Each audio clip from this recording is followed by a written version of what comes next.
kwamba Zanzibar hatuna mamlaka labda nini, hiyo sio kweli. Na ndio maana nikasema mimi ndio mwenyekiti wa kanda hii na leo ndio niko hapa mimi.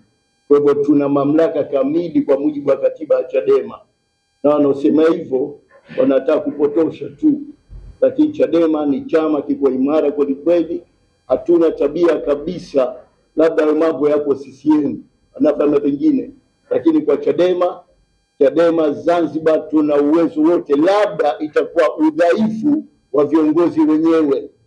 Lakini mimi nikawa kama mwenyekiti wa kanda ya Unguja so far, na niko hapa miaka 10 iliyopita nilikuwa mwenyekiti wa baraza la wazee taifa Chadema chafahamu Tanzania nzima, lakini sasa hivi nilikuwa mwenyekiti wa kanda Unguja. Sijaona kama Unguja imetengwa au inabaguliwa na Chadema bara, hamna.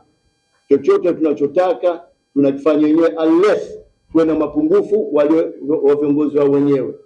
Na kama suala lingine ni suala la ubadhirifu wa fedha, hiyo fedha yenyewe kwanza iko wapi? Na hiyo fedha inayokuwa na Tanzania na serikali, hamna fedha.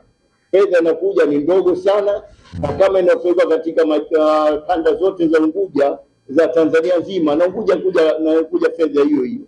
Kwa hivyo Chadema mwenyewe haina fedha za hivyo, lakini hiyo ndogo inaopewa kama posho na serikali, kwa hivyo zinagawiwa katika kanda zote za Unguja.